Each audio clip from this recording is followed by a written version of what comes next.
Thank you, Kathy, for the wonderful introduction. And I would also like to thank AMSA for organizing this event and as well through funding from Citizenship and Immigration Canada. It's such a pleasure to be able to present the work that we do because without disseminating labor market information, which is what our organization focuses on, there's no value. I mean, information is here being presented to enable everyone, industry, government, and labor supply stakeholders, such as this wonderful group today, to be informed about workforce issues, trends, and requirements in our industry. And so without that, there's no movement. And so I've seen the value of the information we produce, and I hope I'm tall enough to be seen here at the front, but online, hopefully, I'm connecting through as well. Just to clarify further what our organization does, we are a not-for-profit organization, and most of our projects or initiatives are funded by the federal government. Some provincial government funding is also available, and as well industry funding. And that helps us carry out our work, which is really to produce information, tools, and resources for various stakeholders, demand and supply. We are not a recruiting company, and there's always been a misconception around that, but we do provide information regarding the industry at an aggregate level. However, we cannot provide company-specific information, and that really is the role for individual companies to do. So on that note, I'll just go over the agenda for today's session. I will be providing a quick overview of Canada's oil and gas industry, particularly how it is set up or structured, and really more importantly, the career opportunities within the industry. I'll provide the labor market information, which is really what I project manage with our group, and really dealing with the current hiring environment in our industry, and as well future hiring environment with a focus on BC's natural gas industry. Lastly, there was a request to present some labor force statistics around immigrant representation, but note that we also do that for other labor supply groups such as women, youth, Aboriginal people, and that kind of stuff. So fortunately, I only have 15 to 20 minutes to present, so that will keep me on track, hopefully, with the information I'm going to present. And then if time permits, I will be sharing some tips and resources for job seekers that I have learned throughout working with industry folks, and really how they react or proact to workforce issues now and in the future. So first off, how does our industry work? Really, at a high level, our industry is segmented into 3 streams, that being upstream, midstream, and downstream. Just a quick note though, our organization really focuses on the 2 streams, the up and the mid, because really from a workforce perspective, the occupations and skill sets required for the 2 streams are fairly similar, so it's easier to communicate that out. However, from a downstream side of things, there are some transferable skills, and you will probably learn later on that some companies actually operate in all 3 streams. So they transition workers from one stream to the other if need be. But yes, most of the information I'll be presenting today would be focusing on the 2 streams. For those who are not aware what they mean though, upstream is really finding and extracting oil and natural gas, which comes from the ground, not from the sky. So there is some work involved in really finding out where it is and what's the potential underneath.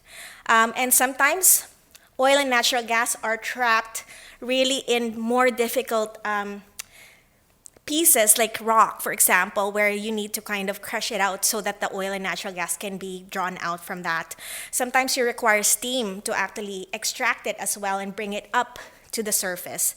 So there's a lot of work involved in that, and that could, you probably met with some people who are dealing with stakeholder relations, those who are acquiring mineral and land rights and that kind of stuff. So there's all kinds of work, and then you've heard obviously of the drilling and service rig workers that do the job itself. From a midstream perspective, that's really just moving and storing the oil and natural gas once it's been out of the ground, and in some areas they actually process oil and natural gas before it gets transported. So you've heard of pipeline companies, and there's also smaller companies that work around transmission and gathering lines, and so that's really part of the midstream sector. At the end of the piece is the downstream sector, which is really a various kind of different kinds of sectors working in it. You've probably heard of petrochemical manufacturing industries, natural gas distribution utilities, because natural gas does end up in your home.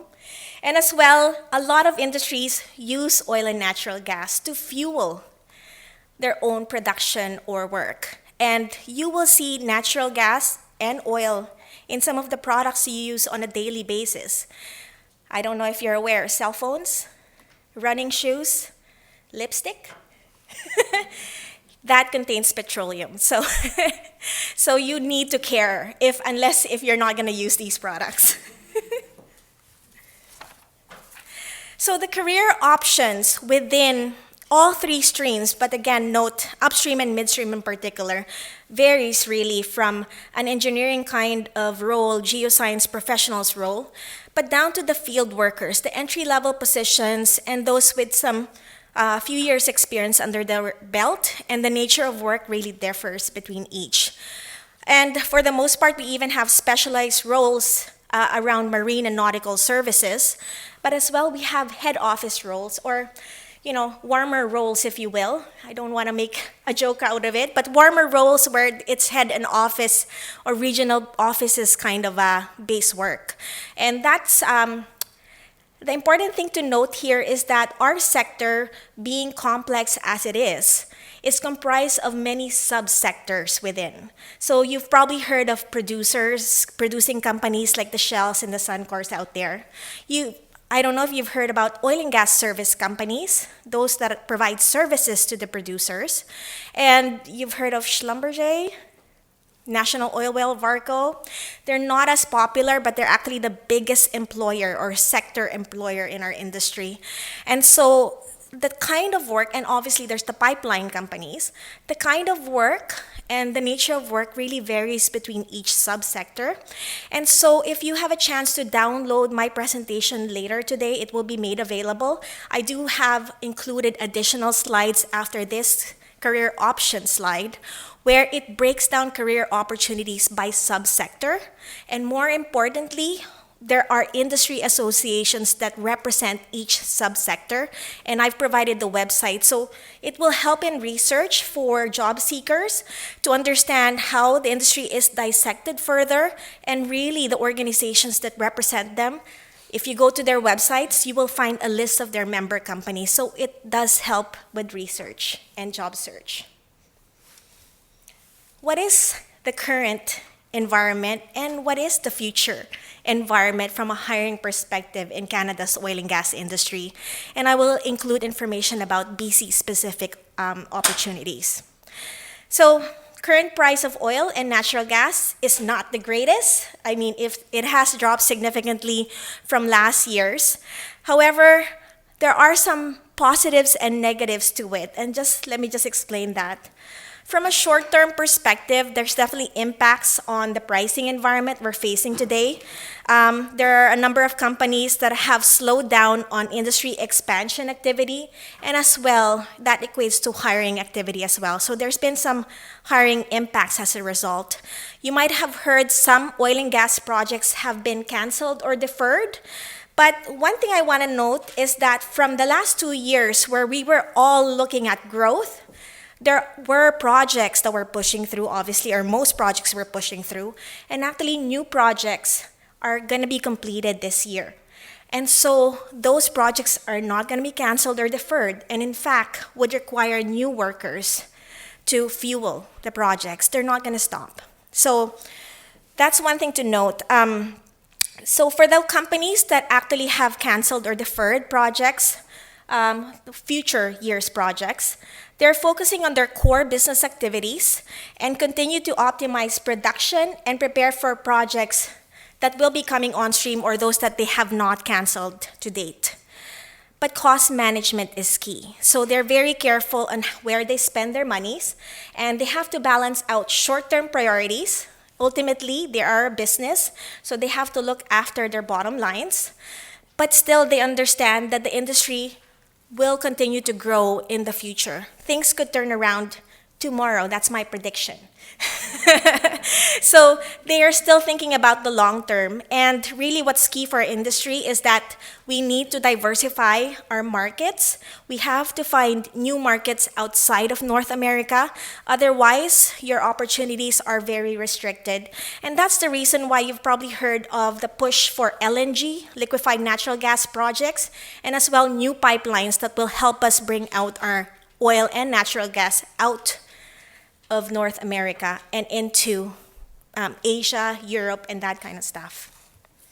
Now in BC, the industry, which is really a natural gas industry more so, has been facing depressed natural gas prices for over a long time.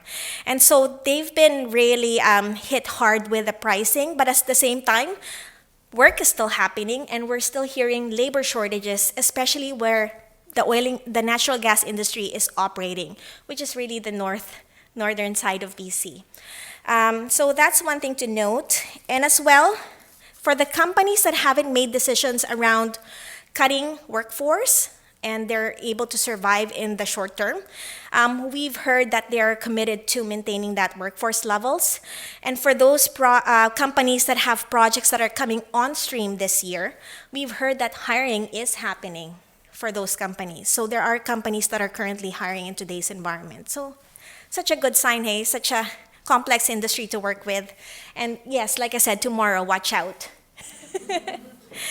We did a recent survey of oil and gas companies that work with us for the longest time. And out of 35 responses, here's really the breakdown. 60% of the companies are saying they're either reconsidering their workforce levels or possibly decreasing them. But there's a good 30% of that survey respondents that are actually maintaining them, committed to maintaining them. There's the 10% that are actually increasing workforce levels at this current time, and they're very well prepared to grow even in today's environment. For the companies that are hiring, however, note that the labor market for everyone else that's not in the industry is not the greatest because they know that some companies are shedding workers and therefore they're looking at hiring those workers into the industry or into their companies. Reason being is the experience levels, right? And the learnings on oil and gas and being able to operate expensive equipment and technology. So that's one thing, but there are some opportunities at a new entry level point of view that I've heard happen, although you're really competing with a number of other applicants. So the slide here shows you the jobs that are still relatively hot in today's environment. But just looking at that list closely, you'll notice that most of the jobs or the hot jobs are really requiring experience levels and really technical skills. Now, if your clients do possess some of this occupational skills requirements, then the jobs are available throughout Canada, but mostly in Western Canada. You'll see a company did say that they have job opportunities in BC as well, so that's a good thing. In terms of workforce or employment levels, the industry currently employs, so the industry being upstream and midstream, currently employs about 200,000 workers throughout Canada. Obviously, most of the workers are concentrated in Western Canada, but there's a chunk also being employed in the offshore sector, so in the East Coast.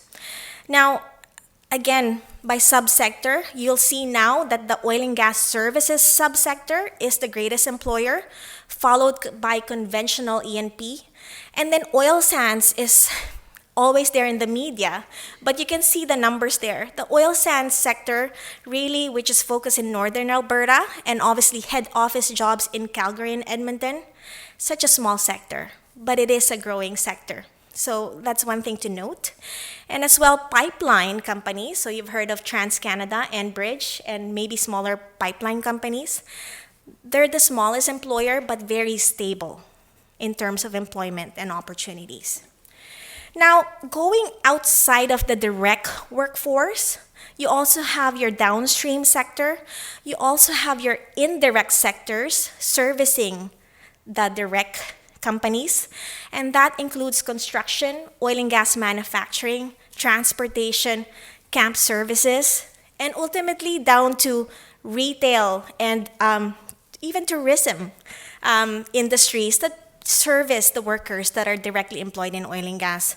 So if you combine all those workforce numbers in terms of impact of our industry throughout Canada, that's over 1 million jobs supported by our industry year after year.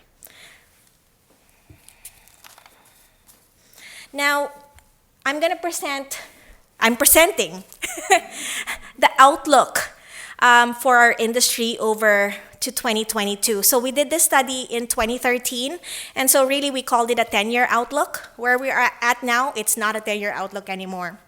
But really we developed two scenarios. One is assuming increase, but limited increase in demand for oil and natural gas.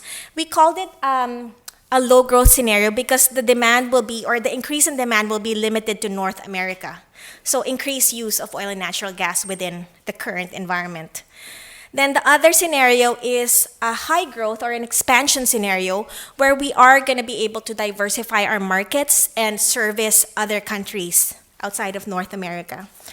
So the two scenarios, if you look at just where our industry will play out, it could require from 125,000 new workers, not the current workers, up to 150,000 new workers for our industry. And our hiring numbers are broken down by workers needed to support industry growth. So industry is expanding, therefore new workers are needed. But also hiring due to attrition. People, or a quarter of our industry's workforce, is eligible to retire over the next 10 years. So that's a big chunk of replacement. And I think from an immigrant perspective, immigrants possess skills and experience from previous countries, so they should be able to market themselves around having that skills and experience our industry will be losing over the next 10 years. Now, from an occupational perspective, these are the jobs that will be experiencing the greatest need for hiring or new workers needed. And really, you will see power engineers and heavy equipment operators. Those really, the top two are primarily driven by growth in the oil sands sector, but as well they're needed in other subsectors in our industry. I'll skip this slide because I think you'll be more interested in the BC numbers. So in 2012, the BC natural gas industry employed about 12,000 workers. And between then and to 2022, the industry will need about 640 to 1,600 new workers to fuel growth. Again, one is low growth, one is expansion. And from an occupational perspective, you might have noted, for those who are very fast readers, that there's a difference in the list of top 10 occupations for BC versus the previous slide that showed Canada-wide top 10. And really because most of the BC-based occupations are field-based or plant-based.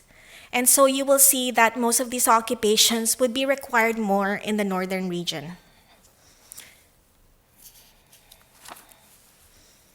Now, there might be interest in LNG occupations, and that's not part of our scope in the previous slide, so I'll be presenting that quickly. But this slide just shows that up to 2020, regardless of the number our industry needs per occupation, there will be a number of occupations that actually will have a demand and supply imbalance, meaning there's going to be a shortage for that occupation.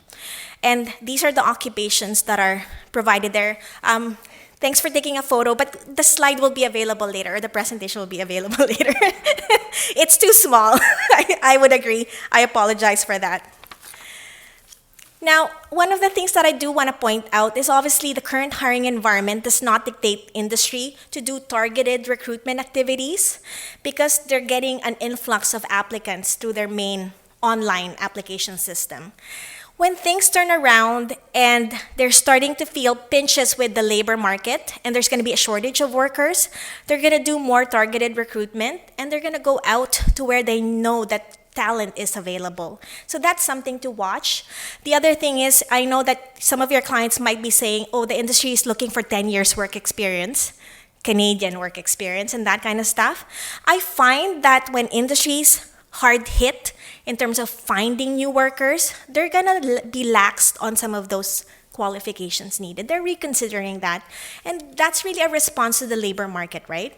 If it's tight, it's tight. They acknowledge that. So they know enough to know that they cannot afford to require those kinds of levels. So LNG is a game changer for BC. However, no project has yet to have a final investment decision.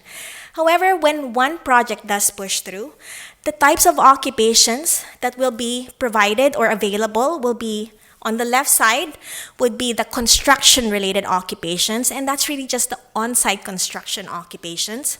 On the right side is really the operations, the workers required to operate the facility once it comes on stream. And for the most part, some companies would hire them earlier than when operations will come on stream. But you'll see the difference in numbers. More construction-related jobs and then fewer operations jobs. And that's really the nature of our industry.